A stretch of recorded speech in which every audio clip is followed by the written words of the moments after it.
c'est Sonia Shine. Bienvenue dans Instant Présent de Dieu avec la Rhapsodie des réalités. Comment est-ce que vous allez? J'espère que vous passez une bonne semaine. Moi, je rends grâce à Dieu. C'est notre deuxième rendez-vous de la semaine. Et le thème est intitulé « Ses œuvres et ses noms ». Spécialement pour l'enseignement d'aujourd'hui, il y a deux versets ou sinon deux écritures principales autour desquelles va se construire l'enseignement d'aujourd'hui. Le premier, c'est Exode chapitre 6, versets 2 à 3.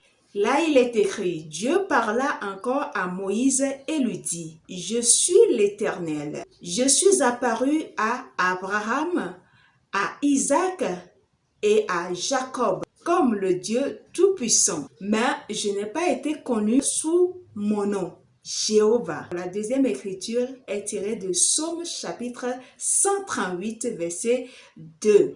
Et là, il est écrit, « Tu as rendu ta parole encore plus grande que toute ta renommée. » Donc, essentiellement, dans l'enseignement d'aujourd'hui, il sera question de voir quelques œuvres de Dieu et les noms qui s'y attachent. Et donc, c'est de cela qu'il sera question tout au long de cet enseignement. Ce n'est pas un enseignement qui est centré sur notre appel, mais c'est un enseignement qui nous renseigne sur certaines œuvres que Dieu a accompli à une certaine période dans la vie de son peuple et les noms sous lesquels il s'est révélé. Dieu se révèle lui-même ainsi que sa puissance et sa gloire à travers ses noms. Il s'est présenté à Moïse sous le nom de Jéhovah. Donc cette révélation de lui était ce dont Moïse avait besoin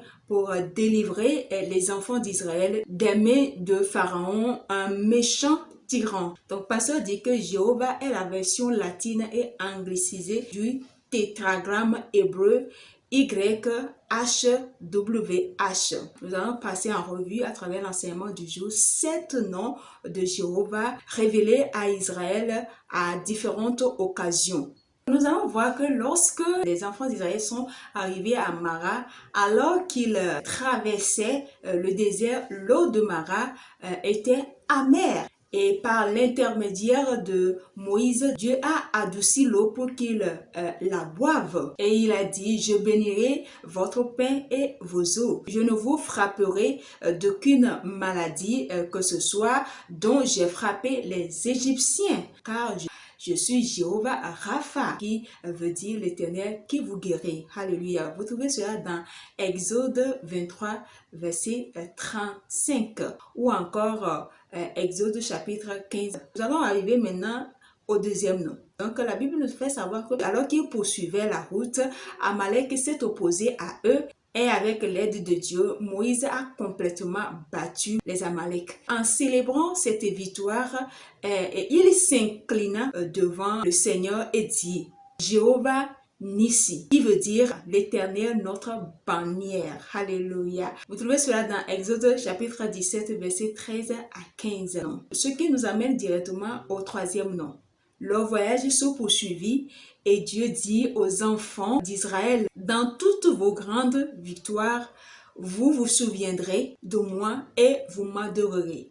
Alors je continuerai à montrer qu'il y a une différence entre ceux qui me servent et ceux qui ne me servent pas, car je suis Jéhovah Mekadishkum, ce qui veut dire l'Éternel qui vous sanctifie, tout simplement. Les références sont Exode chapitre 31, verset 13 et Lévitique 20. Donc nous poursuivons, ce qui nous amène à Gédéon. Gédéon, il travaillait dans le champ.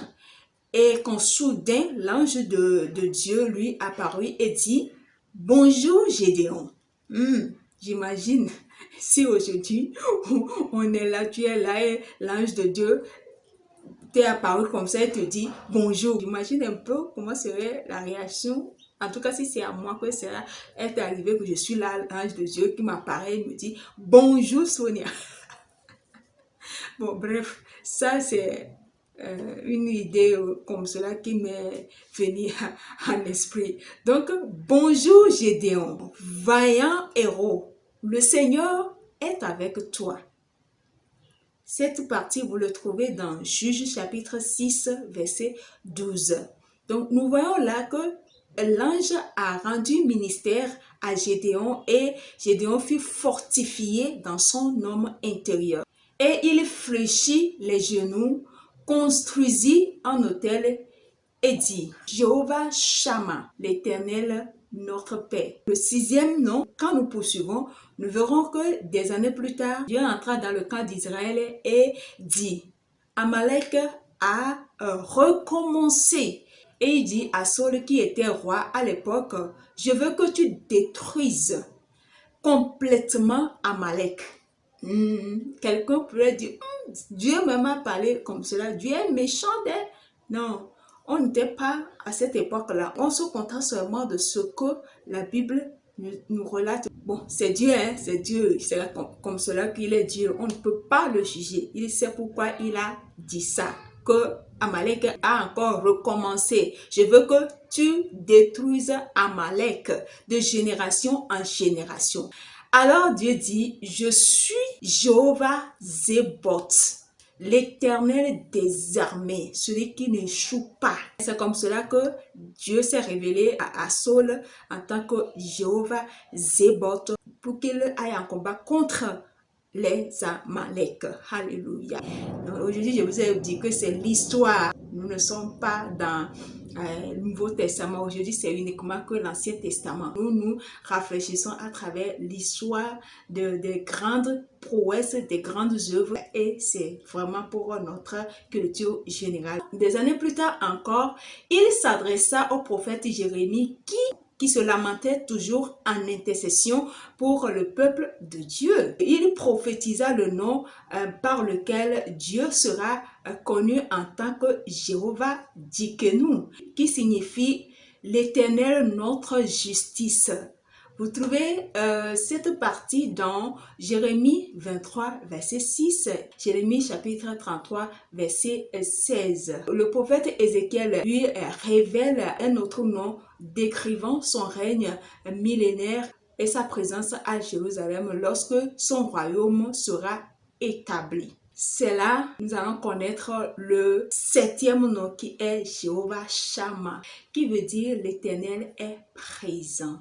Donc, c'est cette dernière révélation pour les gens de l'Ancien Testament qui a donné naissance à Emmanuel, Dieu avec nous, lors de la naissance de Christ, comme l'a révélé le prophète Ésaïe. La Bible dit, la parole est devenue chair et a habité parmi nous. Et on lui a donné le nom de Jésus. C'est le plus grand de tous les noms. Voilà. Tous ces noms que nous avions cités là. Le nom de Jésus, c'est ça qui est le top, le higher level, qui est au-dessus. C'est bon de connaître les noms sous lesquels Dieu s'est révélé à l'époque, mais le plus important aujourd'hui, le nom auquel nous devons nous attacher, qui devait être notre nom de référence, c'est le nom de Jésus. Et en n'importe quelle situation, si nous prononçons ou appelons ce nom, les situations changent, les choses rentrent en ordre et il y a la paix. Donc nous voyons clairement que toutes les révélations précédentes des noms du Père étaient des noms de réputation, au-dessus desquels la parole, c'est-à-dire la parole vivante, Jésus est magnifié. Alléluia. Si vous allez dans Psaume 138, verset 2, là David dit, « Je me prosternerai dans ton temple saint et je célébrerai ton nom à cause de ta bonté et ta vérité. Car tu as exalté ta parole au-dessus de ton nom. » C'est ce qu'on peut retenir de l'enseignement d'aujourd'hui intitulé « Ses œuvres et ses noms ». Nous allons prendre la confession et vous répéter après moi. Quelle bénédiction de savoir que Dieu nous a donné le nom qui est au-dessus de tout nom, par lequel nous vivons, le nom de Jésus. Je vis dans et par la puissance de ce nom, exprimant ta justice marchant dans la victoire et la gloire. Je suis un succès parce que le nom de Jésus est invoqué sur moi. Alléluia, gloire à Dieu. Que quelqu'un dise, je suis un succès parce que le nom de Jésus est invoqué sur moi. Donc ça veut dire quoi? Ça veut dire que jamais l'échec ne frappera à ma porte. Pour une étude approfondie à l'enseignement, nous allons lire Philippiens chapitre 2, verset 9 à 11 et Psaume 138, verset 2. Pour une étude de la Bible en un an, vous allez lire Luc chapitre 1, verset 26 à 56 et Deutéronome chapitre 5, 6 et 7. Pour une étude de la Bible en 2 ans, vous allez lire Actes chapitre 28, verset 1 à 10 et puis Psaume 79 et 80. Alléluia.